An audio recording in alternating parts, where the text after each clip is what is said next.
Yan, mga ka-GPnatics. Ngayon naman ay pag-usapan na po natin yung pagkakabara, pagkakapahiya nitong si Attorney Levy Baligod, mga kababayan, kay Ed Linggau at sa kasama niya pong mga host ng Storycon, mga ka-GPnatics, na kung saan biglang natakot itong si Attorney Levy Baligod dahil po doon sa binitawan na pahayag ni Senador Antonio Trillanes na kung saan kakasuhan po sila dahil sa kanilang malisyosong mga pahayag. At nung nagkaroon na po ng argumento, nagkaroon na po ng mga pagtatanong, mga kababayan, itong si Attorney Levy Baligod ay nagkanda balubaluktot na po ang dila at tila nakikipag-away pa. Ha? O, ito mga ka-GPnatics.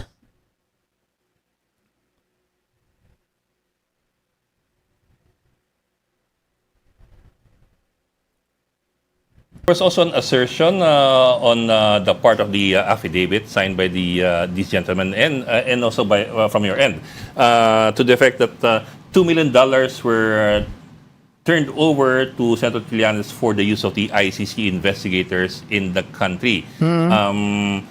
I'd like to ask if that money was supposed to be for operations of the ICC supposedly in the Philippines, or if they mean to imply that it was supposed to be some sort of a bribe. Kasi he also mentioned yesterday that it was that the ICC is guilty of graft and corruption for accepting the money. First po, I want to correct your predicate. There is nothing in the affidavit. And also, I did not say anything that the $2 million went to the ICC. No, sir. I said that what I said was it was turned over to Trillanes supposedly for There was an implication, the attorney. use of Even the that. ICC investigators. Even with the $2 million turned over to Trillanes, nothing in their affidavit, and I did not say that during the press conference. Okay, mga kababayan, eto hinanap ko pa po ito ha.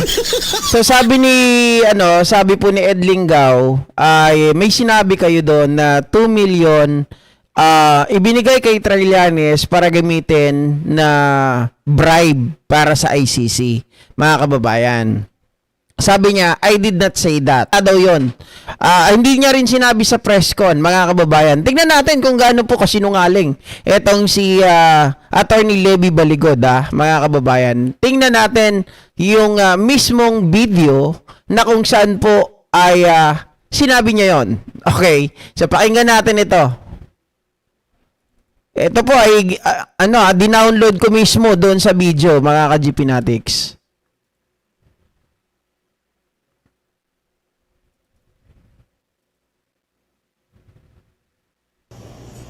Wala silang ibang in-interview na mga witnesses, kundi ang mga tao lamang na pinapadala ni Sunny Trillanes.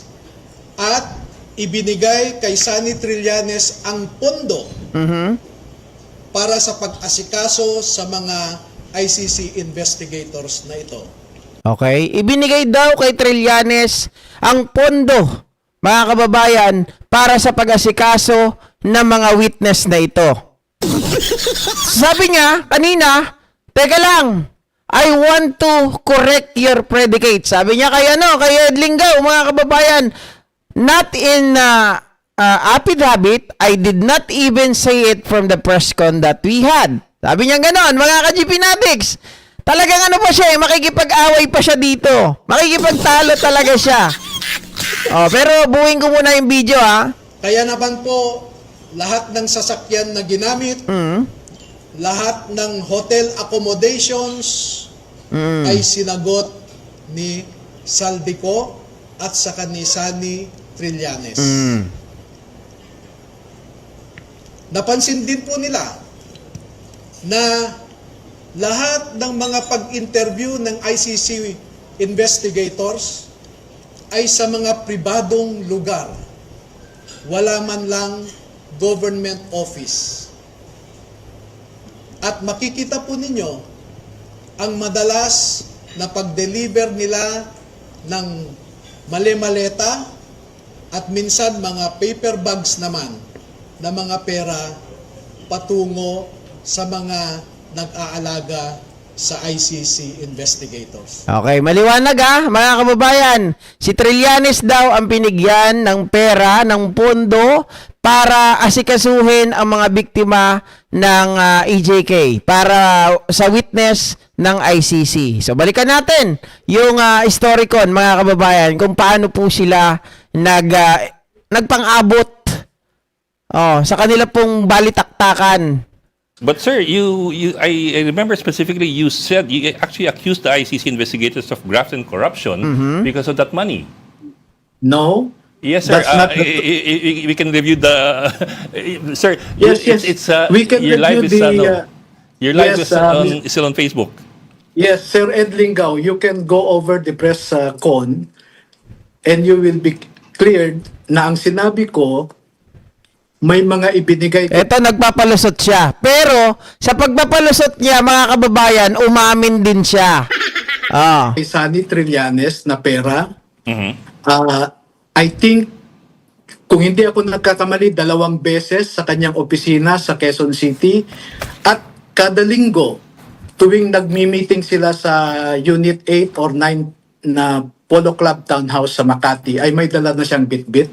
At sinasabi nila May dala na, may bitbit. binibigyan siya ng pondo para sa mga ICC. No? Kaya nga po, pati yung hotel accommodation nila ay binayaran ni Saldico at nakasaka ni Sunny Trillanes. Okay. Yung mga sasakyan na ginamit nila ay sasakyan ni Saldico. Yun po ang sinasabi ko na merong corruption, merong bribery. Na maaaring committed by the ICC investigators. Kaya And nga. But sir, if you look didn't you at just the affirm what I totality- said? Diba? Yun mismo ang sinabi ni Ed Linggaw But sir, that's what I was asking. So you did say nga na the ICC investigators may have committed graft and corruption. Yes. In fact, you now even add bribery kasi kahapon tanda ko lang was graft and corruption. So let me ask you about that po. Actually, that's the root of my question. Were you saying that this was used for their operations in the Philippines or for them to take home as their bribe or loot? Kasi now you're saying bribe. yes, kasi they are investigators, no? They are investigating, but they were wined and dined by Trillanes and the known political opponents of the person they are investigating. Kaya po, hindi po ba kwan yun, bribery and even graft and corruption? Bakit ipapabayad nila sa ibang tao yung kanilang expenses dito? Sorry. So let's not play around with words, attorney. So first you deny that you deny what Ed said, which is that you are accusing them of bribery, and then now you're affirming it. Ano ba talaga? At tamang nito, mga kababayan, walang kagatol-gatol talaga. Kanina, you denying it and you now affirming it. Ano ba talaga? Di ba? Are you accusing the ICC investigators of bribery and graft and corruption? Yes, that is clear. They committed bribery, they committed graft and corruption. Okay. In the technical meaning of those words. Then why were you countering Ed before? That was his question, right? Anyway, Okay, sir, let's let's move on. move on. Okay, The let's move on. premise- Why were you countering Ed before? That was his question. Nagkakadalito-lito na si Attorney Levy Baligod, mga kababayan. Hindi niya na alam yung sinasabi niya, sa totoo lang. Di ba? When you say that you given that particular amount of money, which is $2 million, to use it for the ICC, mga kababayan, that kind of bribery. Di ba? Yun na yun ang ibig sabihin. Abogado ka, hindi mo nakuha yung tanong ni Ed. And they were the one who funded, mga kababayan, itong mga biktima ng EJK para mag-testify sa ICC. Anak naman ng... Kaya, alam mo, Ilocano pa man din to, sa totoo lang. Ilocano to. Panira ka sa mga Ilocano. Where is The your premise evidence? of, That is a very serious allegation to make. And you said yesterday you had substantial evidence. So where's your evidence? And I'm not talking about the affidavit because as we Tama. know, affidavits, especially when they're not signed, mean nothing. Where's your evidence? As I said, you await after I have filed it with the Ombudsman.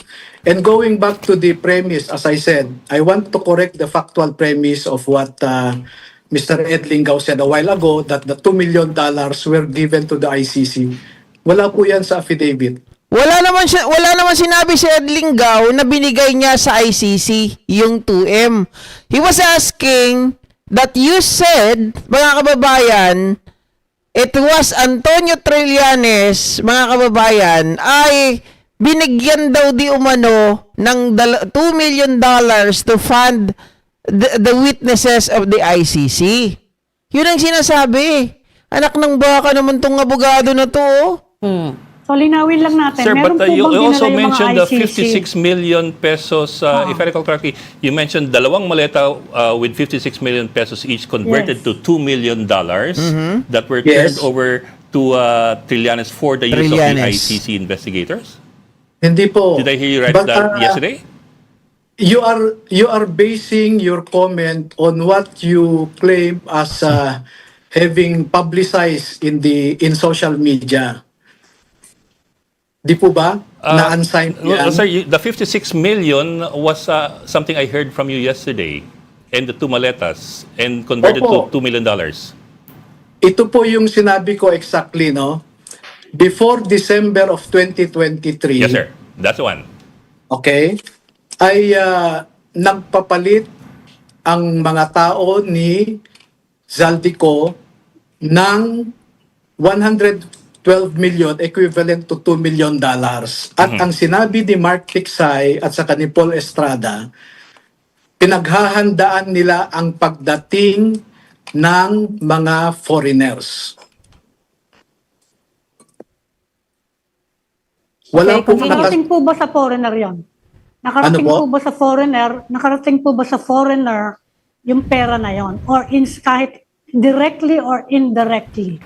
Wala pong sinasabi ang mga dating sundalo na nakita nila na yung 2 million ay inabot sa ICC investigators. Wala po yan sa affidavit. Well, actually, sir, my Inabot question po ba kanina yung was pera ano eh. kay Senator Trillanes? My question Inabot kanina po ba was yung pera kay with regard Senator? to the $2 million that you said yesterday that it was turned over to Trillanes for the use of the ICC investigators. I also never said that you said that it was given to them. That's what I was asking, whether it was given to them or whether it was used for their spending.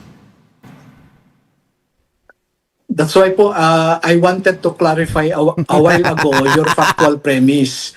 There is nothing in the affidavit, and I did not say anything to the effect that the $2 million were turned over to Trillanes or were given to the ICC investigators. Ang sinasabi lamang po ay, ang sabi ni Paul Estrada, pinaghahandaan nila ang pagdating ng foreigners. Okay. Sabi niya, hindi daw binigay kay Trillanes nor the ICCs. Pero ang sabi daw ay pinaghahandaan. Again, mga kababayan, balikan natin yung video, ha? Balikan natin. Wala silang ibang in-interview na mga witnesses, kundi ang mga tao lamang na pinapadala ni Sunny Trillanes. At ibinigay kay Sunny Trillanes ang pondo para sa pag-asikaso sa mga ICC investigators. O, maliwanag naman. Ibinigay kay Sunny Trillanes ang pondo para ipang-asikaso doon sa mga biktima at witnesses ng ICC.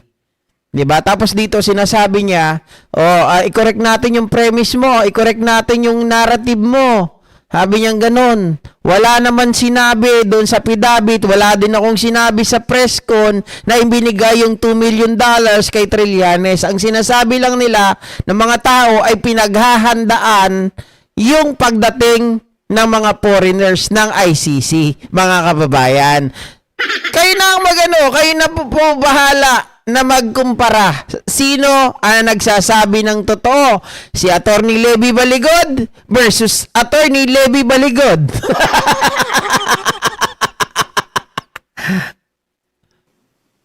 So hindi niyo po alam kung sino yung foreigner na yon. Eventually, ang sabi ng mga sundalo na ito, in their affidavit, Yes. they claim that they eventually came to know who these foreigners were. At ito na nga yung mga ICC investigators. Sinabi po ba nila na napunta sa mga foreigner na yan in any way, directly or indirectly, yung $2 million or yung 56 million per maleta na pera? What is clear is what Paul Estrada and Mark Tiksay said to these soldiers, no? Na pinaghahandaan natin ang pagdating ng foreigners. Ayan ha, dito sa interview niya na to, ini-emphasize niya na walang sinabi, mga kababayan, na ibinigay yung pondo daw kay Trillanes. Ang sinasabi lang ng mga soldiers ay pinaghahandaan yung mga foreigners, mga kababayan. Pero doon sa interview niya, pinarinig natin, binigay daw yung $2 million kay Trillanes to spend, mga kababayan, doon sa mga biktima ng EJK na magte-testify doon sa ICC.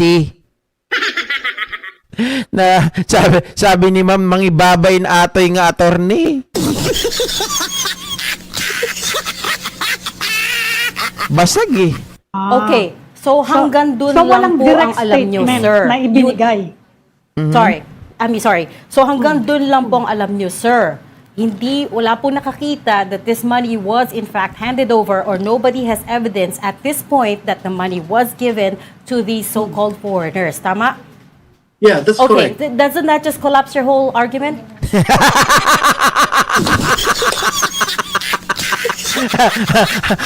Gusto ko tong ano na to, mga kababayan na alamin ko nga yung pangalan ng host na yan mamaya. Very direct eh. Kung magsalita eh. Di ba? Very direct. Pinabasag niya si Attorney Baligod, mga ka-GB natin. Si Edling Gaw, tatawa-tawa. Ngiti-ngiti na lang eh. Sabi niya siguro pahiya. Oh, tapos ngayon si Sentry ay magpapile ng kaso laban sa inyo because, mga kababayan, you implicated his name that he were receive, mga kababayan, a $2 million to spend for those people.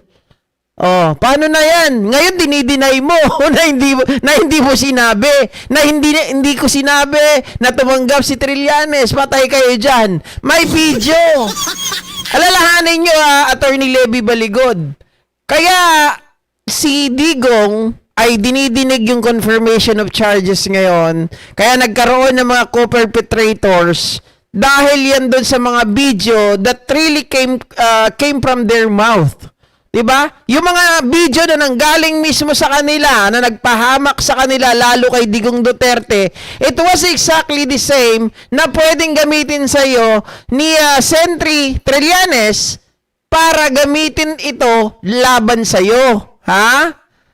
Ikaw nagsabi. Ang liwanag. Kahit ulit-ulitin pa yung video, ang yabang pa kanina niya, no? Ang sabi niya, panoorin mo ulit, Mr. Edling Gaw, para mapanood mo at makita mo kung ano talaga yung sinabi ko. Oh. Wala silang ibang in-interview na mga witnesses, kundi ang mga tao lamang na pinapadala ni Sunny Trillanes. At ibinigay kay Sunny Trillanes ang pondo para sa pag-asikaso sa mga ICC investigators na ito. Dito nga, ICC investigators pang sinasabi, di ba? Oh. So, ibig sabihin, mga kababayan, tanong sa kanya nung host na naka-pink, pink ba to? Violet? O, hindi ko alam, mga kababayan, medyo blurry ang dating sa akin. Pero, ang point dito, tinanong kasi niya kung yung pera ba ay nakarating sa mga foreigners. Di ba? Kasi parang nagkaroon dito ng bribery, mga kababayan, at corruption. Di ba? Sabi niya, yes, kanina. Di ba? Sabi niya gano'n. At dun sa interview, pag sinabing binigay kay Trillanes para gamitin mga kababayan, dun sa mga foreigners sa kanilang investigasyon, yun pasok na agad yung bribery. Pasok na kaagad yung corruption. Pero ngayon, binabawi niya. Binabawi niya na wala daw siyang sinabi, wala daw yun sa affidavit. Not even in the press con, hindi niya daw po binanggit. Oh, wala na. Talo na kayo kay Trillanes kapag ganyan. What is my argument? Which is that That- there was bribery involved. There was graft and corruption involved with the ICC investigators. Look, And by the way, how would the Marines recognize the ICC Wait. investigators? Let me respond to that. The bribery and graft and corruption are centered on the fact that they were all of their expenses were paid for by Saldico and Sani Trillanes. Pero paano pong nalaman na all the expenses were paid? Kasi tinatanong ko na nga yun Tinanong kanina, di ba? Kung ito ba ay nakarating dun sa mga foreigners. Sabi niya, mga kababayan, ang sigurado ako, sinabi ng soldiers, pinaghahandaan nila yung mga foreigners. So, meaning to say, mga kababayan, wala pong narration of facts doon na natanggap ito ng foreigners. Na natanggap ito ni Trillanes. Di ba? Kasi maliwanag sa kanyang pahayag eh. Yung pahayag niya na isa lang ang sigurado ako. Sinabi ng soldiers na pinaghahandaan nila yung pagdating ng mga foreigners. So, ibig sabihin, wala po siyang involvement, wala po siyang direct knowledge about this matter.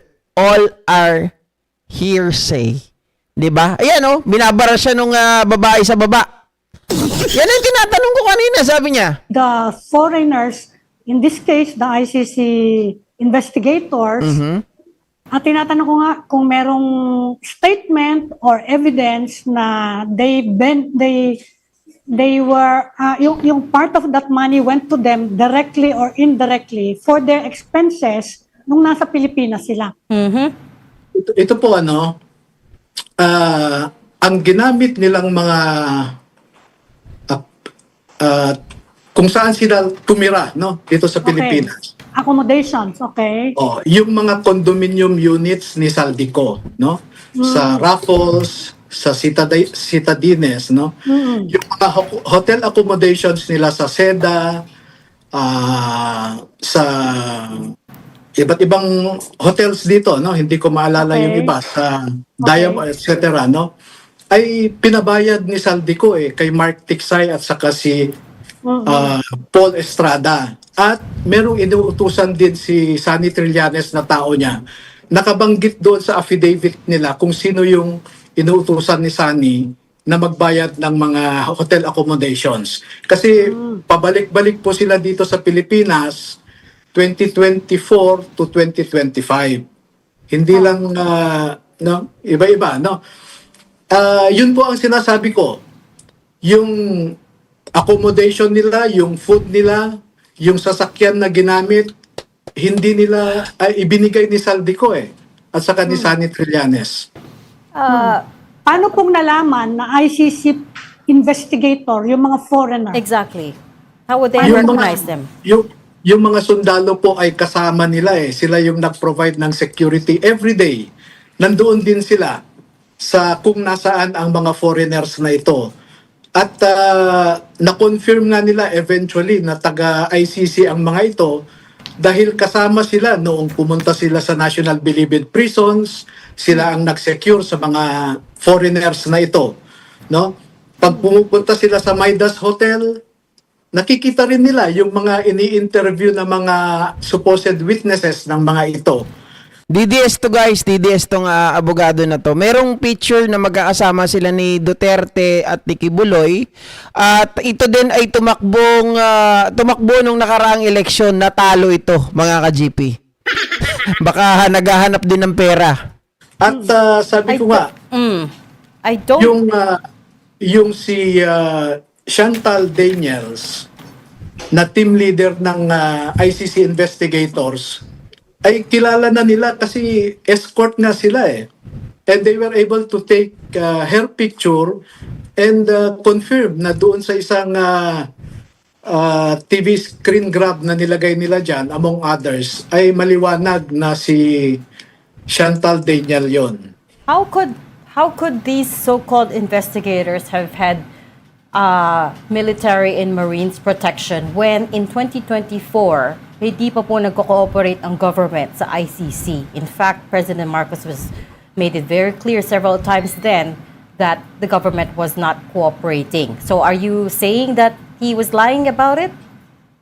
Good question. Good question, mga kababayan. At that time, maliwanag ang sinasabi ng ating palasyo na we are not going to coordinate in any form, mga ka-GPnatics, di ba? Even the DOJ at that time, hindi po sila nakikipagtulungan. Di ba? Oh. Yes, the president was lying about his claim that the government will never cooperate with the ICC. Why? Well, itong mga Marines na ito, hindi na sila in active service, ha? Tao di Saldico ito. Pero yung mga officials ng government, si former Secretary Crispin Remulla was meeting with these ICC investigators in a very private place, no? Bahay niya. Itinago yung pagmi-meeting ng mga ito. And Kaya I nga, will not- see, attorney, that's the other thing. It was all made incredibly confidential and secret. Trust me, us in the media, we're also trying to find out more at that time. Pero talagang wala kami makuha. So we knew they were operating in secret. So how would the 18 gentlemen that you're with know about it? They saw them, ma'am. They saw them meeting. The ICC investigators were seen meeting with these government officials. Wala, ta sinungaling to. Even the media, mga kababayan, hindi po nila alam. Wala silang nakuhang kahit na anong insight regarding dito sa pag-uusap or meeting. Bakit naman ipapakita ni Boying Remulla at ng ICC sa ibang mga pangkaraniwang mga tao, mga bodyguards, di ba? Does it make sense? Mga ka-GPnatics? Ito mga taong ito ay ipapakita nila yung meeting na yon. Kailangan ba sila sa mga importanteng mga lakad, importanteng mga meeting? Oh, kung media nga hindi pinapakita, ito pa kaya papatawag, mga kababayan? Isa pa, sabi kanina nung tinanong siya, paano kayo nakakasigurado kung yung pera ay napunta kay Trillanes at ibinigay para sa mga investigators ng ICC? Mga kababayan, ang sagot niya, hindi ko alam. Isa lang ang sigurado ko.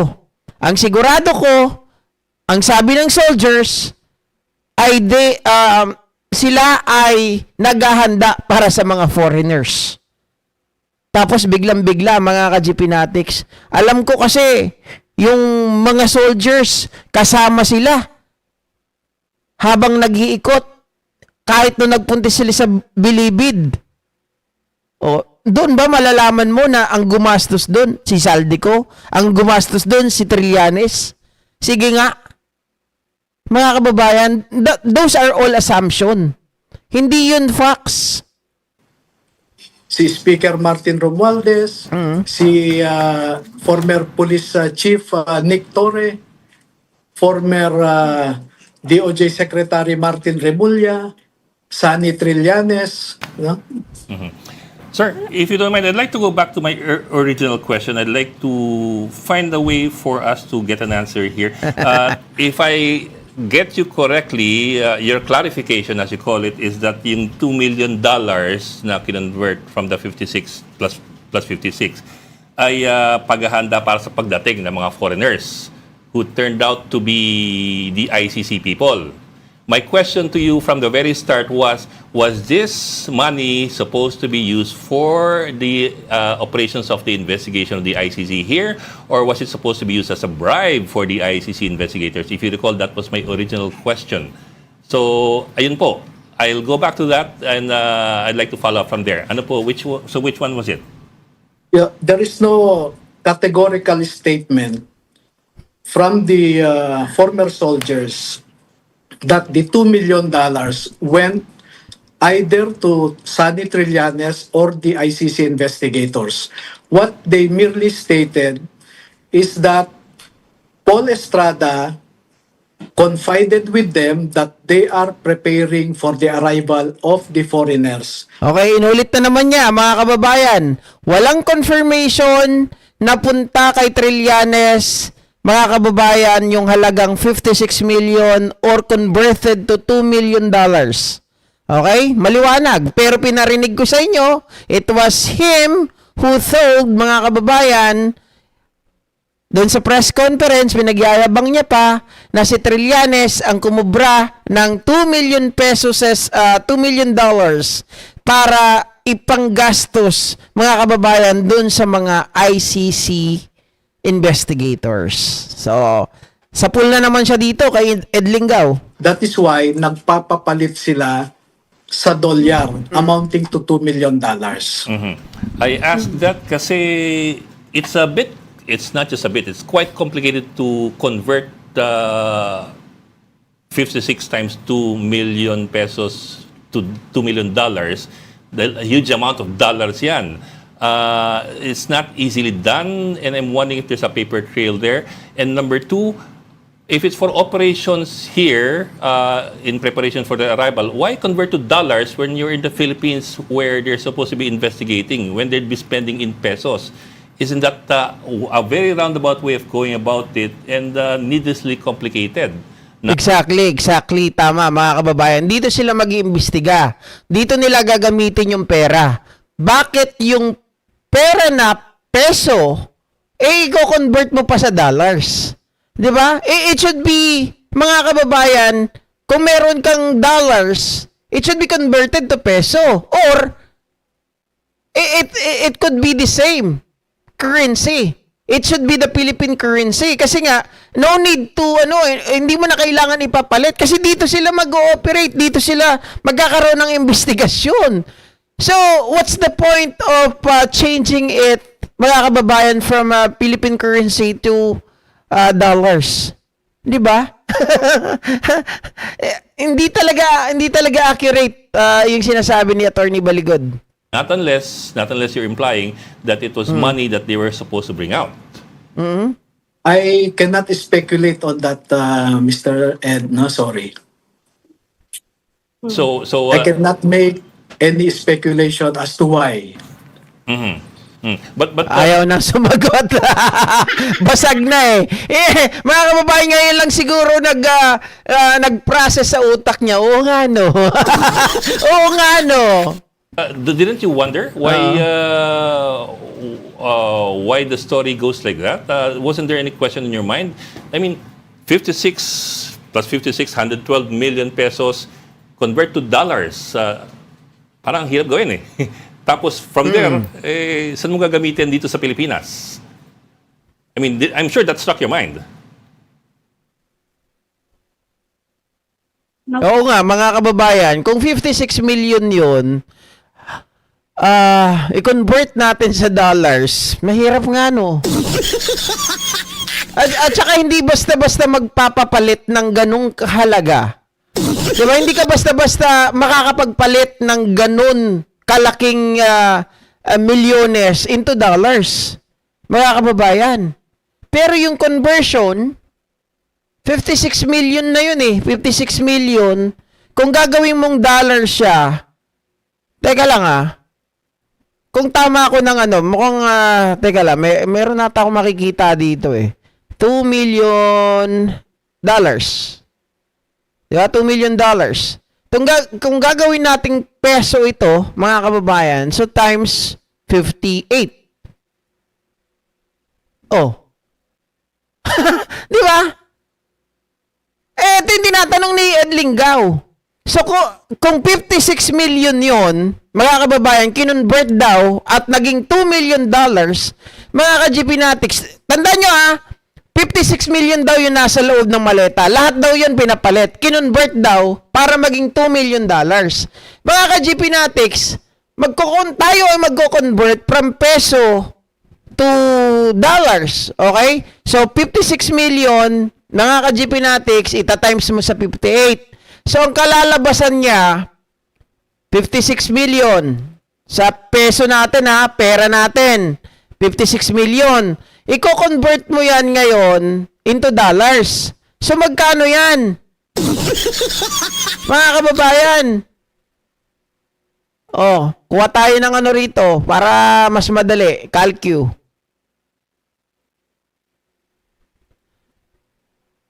$56 million. Teka lang ha, baka magkamali ako ng ano eh.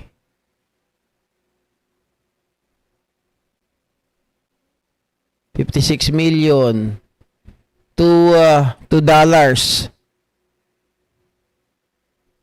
Peso to dollars. So, mga kababayan, that is 3 point, tama ba? Ito yung lumabas, oh. Pag 56 million pesos into dollars, that is 3,266,093 and some change. So, yan ang conversion.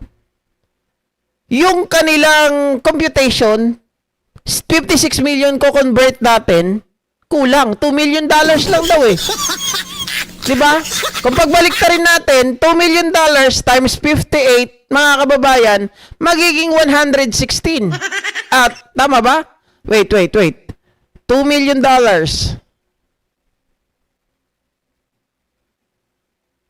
To Philippine peso. Oh. Ang lalabas 115 million. 320,000. Malabo talaga yung computation. Paano nangyari yun? Hindi naman, mga journalist to na mga matatalino. Hindi ito yung mga pichi-pichi kagaya ni Eden Santos, yung mga nagtatanong sa inyo sa presscon. Di ba guys? Oh. Tama ba ako ng conversion? Hindi, sa 58 ko kasi dinala. Pero konti lang naman yung difference niyan kapag 56 to 58 natin na i-compute eh. Ayan oh, 3.2 billion, 3.2 ano yan mga kababayan. Yung 56 million sa pesos, magiging 3.2 dollars. 3.2 dollars. 3.2 million dollars. 'Di ba? Million lang po, million. $1 million ang pinag-uusapan natin. $2 million daw yung ibinigay kay Trillanes para ipangtustos doon sa mga ICC investigators. So mga kababayan, kahit anong conversion natin, hindi talaga magtutugma. Nawala siya. Okay, we lost him. Nawala siya kasi nga napahiya. Appeared. Okay, I guess, Did the we'll line try to get him give or back. he hung up? We'll try to get him back. I don't know if we hung up or anyway, we'll try to get him back. Bilyonaryo yan. It's good that you came Funny. back. Question struck your mind. I mean, that's a question anybody would ask. Didn't you wonder? Yeah, I did ask them, and that is only what they can tell me, that they heard or they were told by Paul Estrada and Mark Tiksay that they are going to exchange the 112 million pesos into $2 million because they were preparing for the arrival of the foreigners. Mm-hmm. Yun lang po ang sinasabi nila eh. Were they able to Attorney, elaborate may how nabanggit they... bang bangko? Mhm.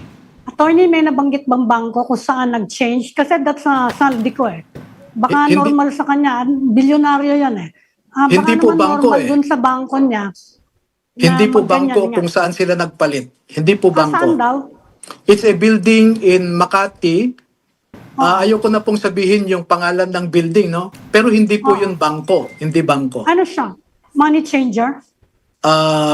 Pwede pong money changer pero nasa isang kwan siya, medyo high-end na building sa Makati. Oo nga. But it's a financial, it's a BSP regulated financing institution. Hindi po ako nakakasiguro kung BSP regulated yung opisina na pinagpalitan nila ng dolyar. But it's Hindi kaya yan ng mga ka-GP Natics, hindi yan kaya ng bangko. Kung ito ay isang, Diyos ko, bank institution, no? Mahirap talaga at matitrace yan kapag ganyan. sa financing institution, hindi siya involved siya sa monetary activities. Pwede pong ganon. Oo. Na legit naman. Baka naman alam nyo kung legit o illegitimate yung operation. Kasi, ano yun, parang money changer. Itinuro lang po sa akin yung building eh. You know, Are you Yun nga po, di ba sabi, 56 million pesos. Sabi, 56 million pesos. Mga kababayan, that is equivalent to $1 million. So, 2 million daw yun. Di kulang yun 56 million. Di ba? Paano naging $2 million yun? Ano Hindi na na po. yung building? Oh. Yeah, hindi na ako umakyat sa building para i-verify kung opisina ba yan o isang You know, hindi ko alam kung oh. legitimate or illegitimate yung opisina na pinagpalitan nila. Oo. Hindi naman private company. Baka naman kumpanya ni Saldico yung mga sinasabi nyo na Hindi po eh. Walang opisina si Saldico doon sa building na yon sa Makati. Oo. You know, attorney, Sir. it sounds like a lot of this information that you're holding on to is second-hand and third-hand. You know what, attorney? It seems like you have a lot of disinformations on your hand for a second hand, third hand. Mga Jiminatics, iba talaga to. Ay, lagi ko na. Gusto ko talaga to. So, si Ed Lingaw, tingnan mo si Ed Lingaw. Tingnan mo yung tawa niya, mga kababayan. Si Atty. Levy Baligod, sabi niya siguro, sana, nung nawala ako, di na ako bumalik. Balikan ko lang yung sinabi dito, ng host. sinasabi nyo na Hindi po eh. Walang opisina si Saldico doon sa building na yon sa Makati. Oo. You know, attorney, Sir. it sounds like a lot of this information that you're holding on to is second-hand and third-hand in some cases. Can I just ask what is your motivation here? Because all of a No, sudden, ma'am. you hold this press conference alleging serious wrongdoing. We've yet to see some evidence, and I'm also just wondering what was your original motivation here? You said you only met the 18 gentlemen in October of last year and started building this case. So paano po kayo nasama dito? You know, ma'am, you cannot label the information they have as second hand or third hand. No, your Because information is second-hand. Kasi we were asking. You know what, ma'am? You know, you cannot label their information as second-hand and third-hand. Sabi niya, no, your information is second-hand and third-hand. about- witnesses po sila. Yes, No? but they only told you. Wala ka naman Oo. talaga doon, Tama, right? That's the tama. definition of second-hand, sir. You But weren't there. I did not execute the affidavit. They were the ones who execute the affidavit. Correct. Yes, they executed. Then they told you about all of these things. So your information is second-hand, not their information. So that's what I was asking you. What is your involvement here? I think you misunderstood the rules on evidence, ma'am. But nevertheless, I What do not do I want not to understand argue about the with you. rules of evidence? Yes. What do I not understand about the rules of evidence? Grabe, grabe to grabe to. Ngayon lang ako nakakita ng host na ganito, ha. Mga ka-GPnatics, talagang binabara niya si Atty. Levy Baligod. Sabi niya gano'n, hindi ko naintindihan sa rules of evidence. Sige nga. For describing their statement or my statement as second hand. It's not second-hand. You weren't there, right? As you said, you yourself said you weren't there when all of these things were going on, when they were withdrawing the money, Do you giving know the money to about- somebody do else. you They know were the all meaning told to of, you. Do you know the meaning of independently relevant statement? Okay, so that's what I'm also trying to get at. What is your involvement here? Bakit kayo nasama dito? You're not a prosecutor. You're not. Are you a lawyer for some of these Marines?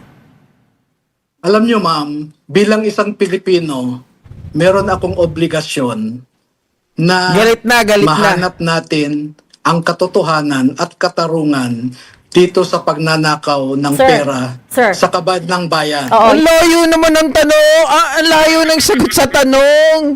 Attorney Levy Baligod, what is your motive? Okay? Tinatanong ka, nagagalit ka kung ano yung kinalaman or yung kung alam ba niya yung pagdating dito sa mga ebidensya. Di ba? Tapos ngayon, iniiba mo na. You don't have to tell Okay, me that. you asked We about also my trying to get to the motivation. bottom of things. Oo, kami din. You asked about my motivation, no? Alam niyo po, noong 2013, ang advocacy ko ay anti-corruption at ako ang nag-expose sa PDAF scam. And Ben Harloy was one of my witnesses. Kinasuhan ko ang 14 na senador, 198 na congressmen at 5 cabinet secretaries. Okay, yeah. Pangalawa, yung mga pag-aabuso ni Teves sa Negros. Halos 1 taon po akong pabalik-balik sa Negros kasi walang matakbuhan ang mga biktima ng patayan doon. Ngayon po, Yun pala yung hinahanap ko. Nasabi ko, nakita ko na dati itong si Attorney Levy Baligod. Okay? Doon magkakampi tayo nung hinahanapan mo ng kaso at mga ebidensya laban kay Tebes. Pero ngayon, iba na. 'Di ba? Magkaiba na talaga. Ibang-iba talaga. nakita ko kung paano trinato si Gutesa. At meron akong obligasyon na tumulong para malaman natin ang katotohanan. You ask about my motive. That is my motive. I don't Gusto understand. kong makaambag sa paghahanap ng katarungan. I don't understand what you mean when you say with how they treated Gutesa sa Senate Blue Ribbon Committee. We all watched the hearings. In fact, si Senator Lacson wanted him to come back and to give them more details, di ba? Kaya lang... Exactly. That is my point is, mga kababayan kanina. Ano yung sinasabi nito na parang minaltrato daw, hindi raw pinakitaan ng maganda si Gutesa?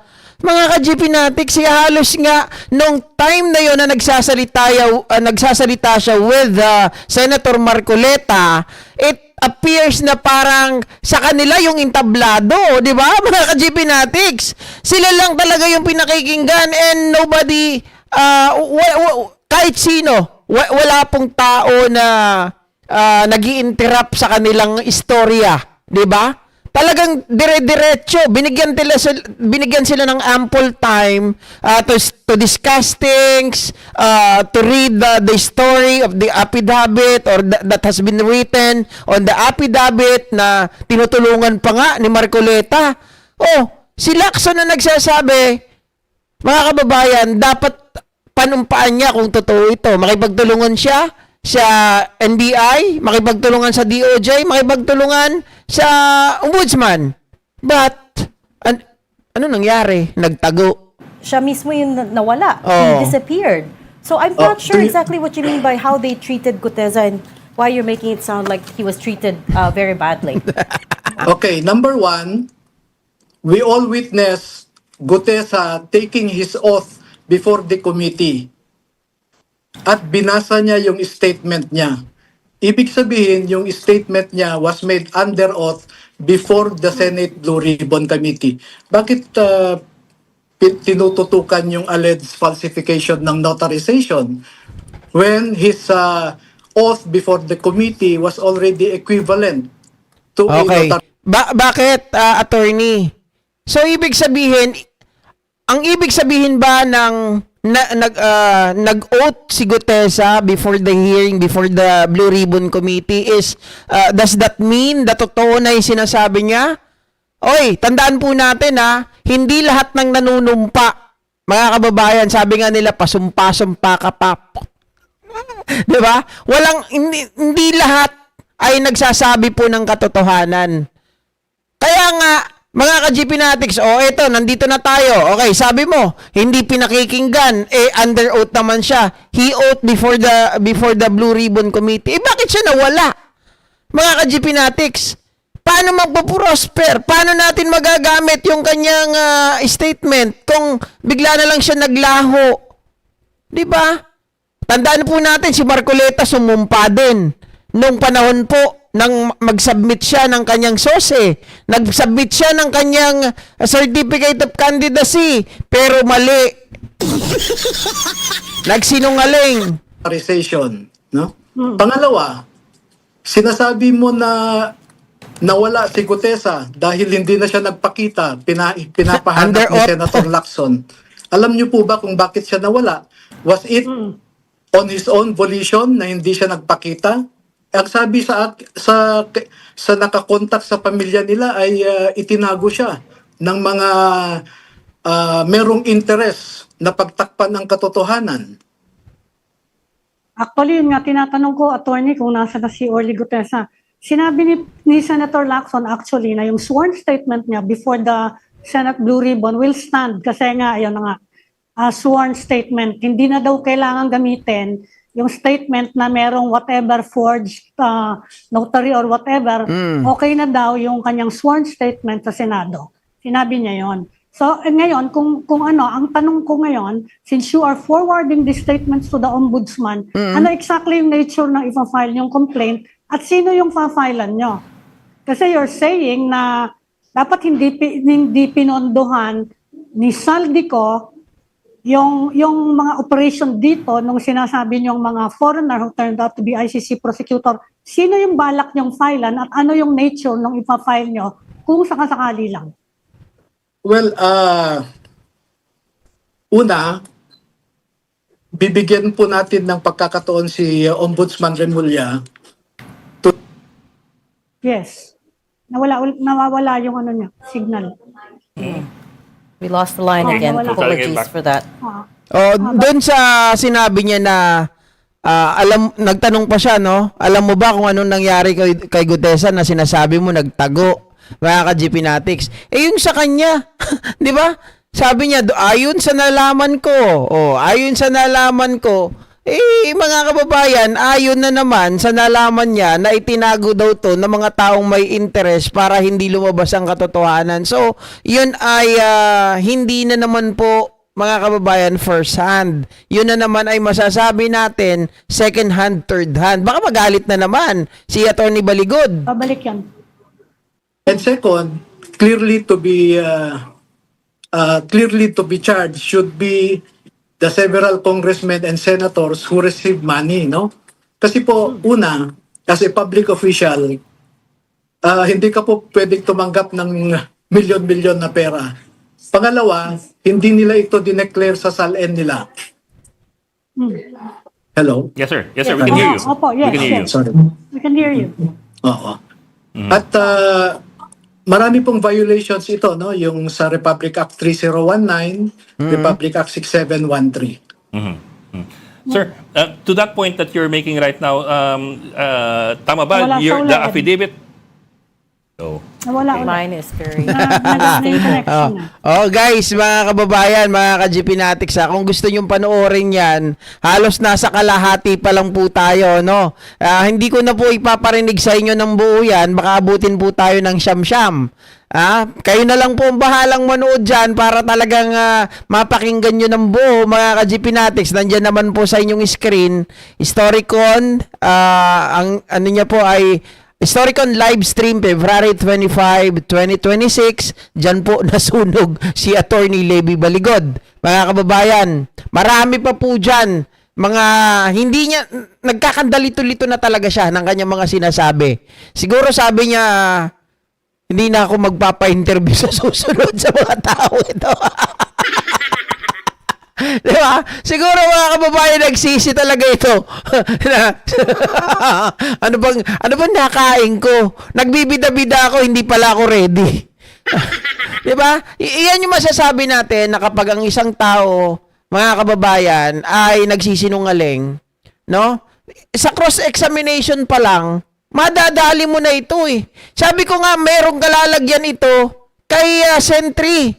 Dahil sinasabi niya, na wala daw sa affidavit, hindi rin daw niya sinabi doon sa press con na nakatanggap si Trillanes, siya nagpondo para sa ganun, mga kababayan, ay igastos sa mga investigador ng ICC. Pero narinig natin sa video, mga kababayan, sinabi niya mismo, it was Trillanes who received a $2 million, mga kababayan, para itustos sa mga ICC investigators. Diba? Oh.